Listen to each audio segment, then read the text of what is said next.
Zdravím vás pri sledovaní prvej školy o kúpeľniach. Do dnešnej témy o obkladoch a dlažbách som vybral pár najpodstatnejších tém. Ak sledujete prostredníctvom sociálnych sietí a zaujíma vás téma kúpeľní a wellness vybavenia, chcete ušetriť svoj čas, peniaze a dozvedieť sa všetko podstatné na jednom mieste, sledujte aj ďalšie tematicky rozdelené videá a články priamo na stránke prvej školy o kúpeľniach.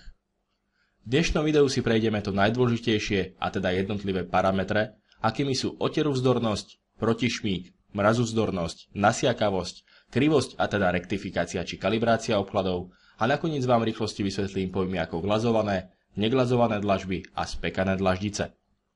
Takmer každý sa niekoľkokrát za život rozhoduje, ako kúpiť dlažbu alebo aké zvoliť obklady. Nezáleží na tom, či vyberáte dlažbu do svojho domu alebo firmy, obklady do kúpeľne, či dlažbu na terasu alebo okolo bazéna.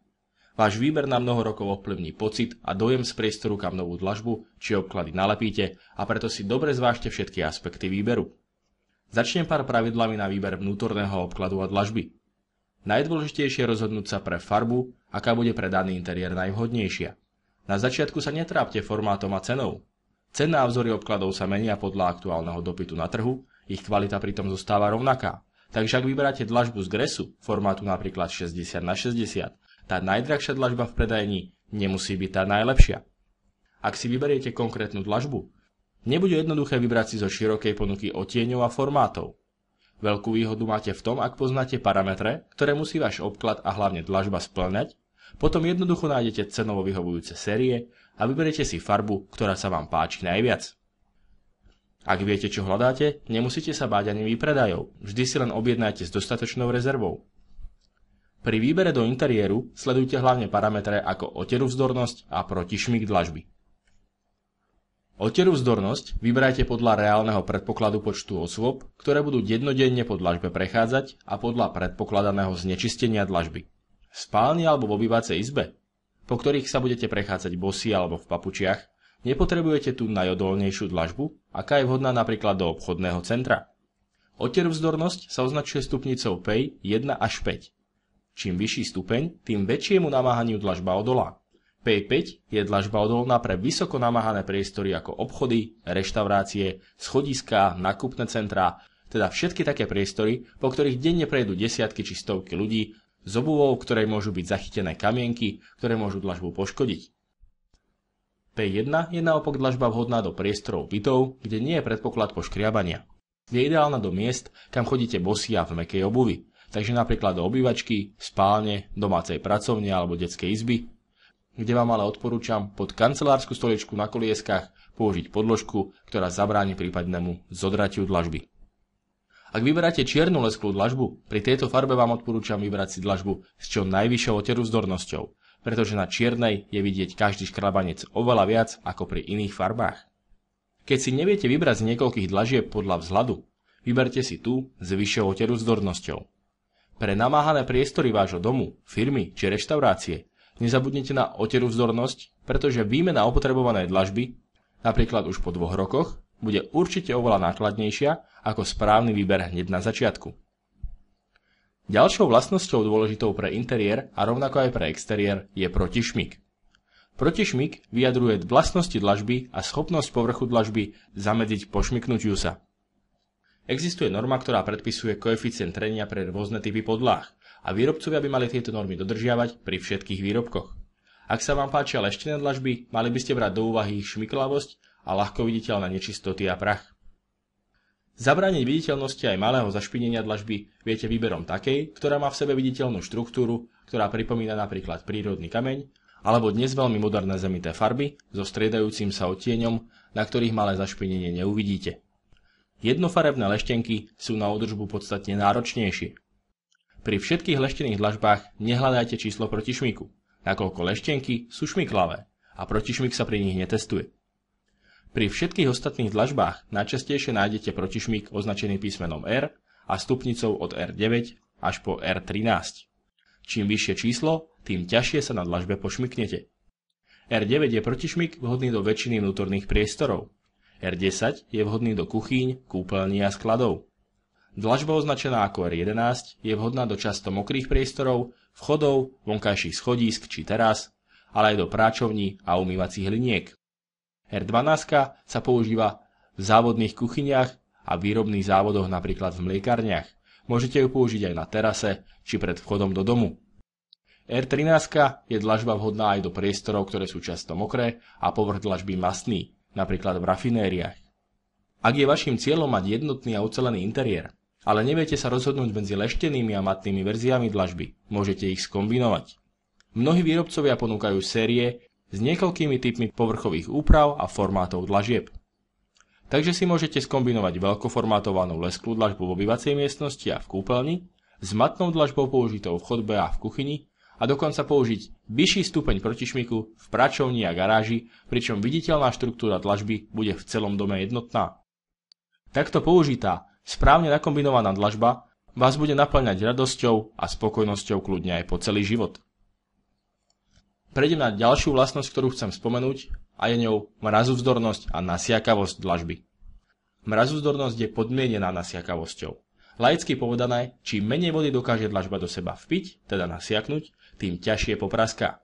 To znamená, že nemôžete použiť vnútornú dlažbu vonku, ale môžete tak spraviť naopak. Je to podobné ako s obkladom, ktorý môže byť použitý len ako obklad, a dlažbou, ktorú naopak kľudne môžete používať aj ako obklad. Možno vás bude zaujímať, ako sa tá mrazovzdornosť vlastne zisťuje. Prezradím vám to. Je to pomerne časovo náročná skúška, pri ktorej sa minimálne 100-krát obklad či dlažba zamrazí na -5 stupňov Celzia a následne rozmrazí na 5 stupňov Celzia. Pri mrazovzdorných dlažbách nájdete v katalógu najčastejšie piktogram snehovej vločky. Pri mrazovzdorných dlažbách je rovnako ako samotná kvalita dlažby dôležitá aj úprava podkladu, použité lepidlo a špárovacia hmota, aby sa zabránilo vniknutiu vody pod dlažbu, ktorá aj keď je kvalitná, popraská. Ďalej prejdem na krivosť, kalibráciu a prípadnú rektifikáciu dlažieb. Keď kupujete dlažbu, kupujete si prírodný materiál, na čo zabúda, alebo si to neuvedomuje väčšina ľudí. Prírodný materiál je nedokonalý. Pri dlažbách tá nedokonalosť znamená, že nie je 100% rovná a ani rozmer nie je pri každom kuse rovnaký.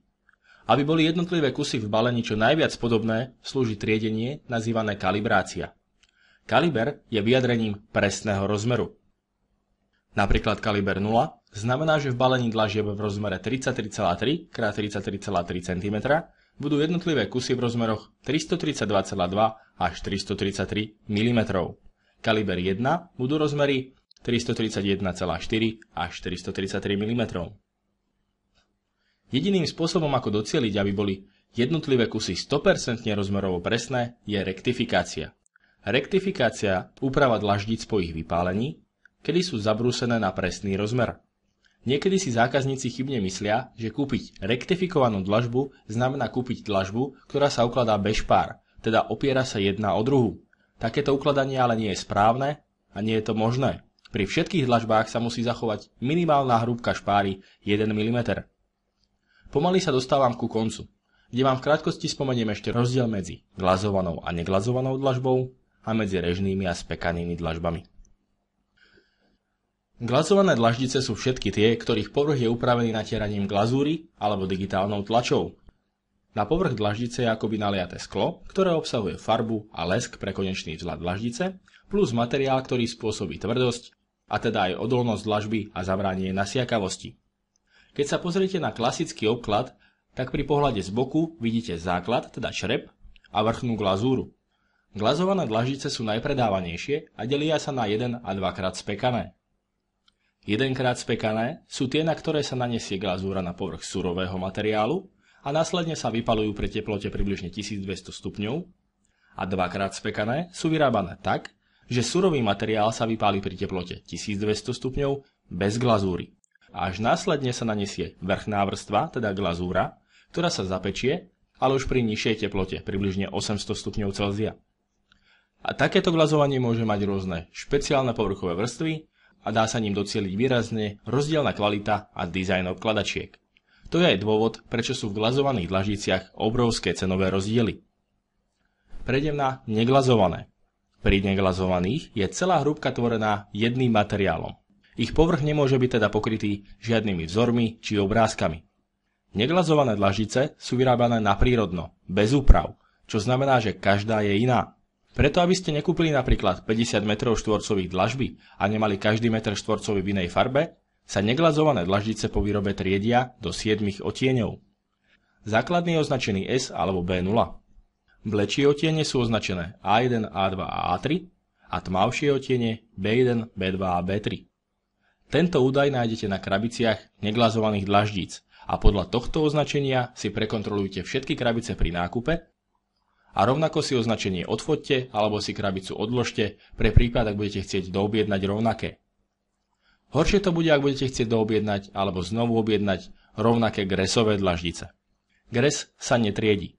Len sa po každej výrobe označuje novým číslom. Je to podobné ako pri neglazovaných, takže prvá séria je označená S alebo B0, blečie sú označované do poradia A1, A2, A3 až A nekonečno a tmavšie odtiene B1, B2, B3 až B nekonečno. Ale je pravdepodobné a často sa stáva, že napríklad odtieň B12 môže byť rovnaký ako B45 a podobne.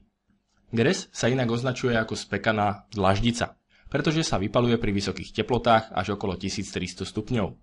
Gres vyniká vysokou tvrdosťou a nízkou nasiakavosťou. Gres sa neglazuje. Pre docielenie lesku sa leští. A pomocou prísad nasypaných na povrch počas leštenia sa docieluje vzhľad, ktorý dôveryhodne imituje napríklad mramor. Toľko v krátkosti o obkladoch a dlažbách. Dúfam, že som vám pomohol a odpovedal na mnohé otázky.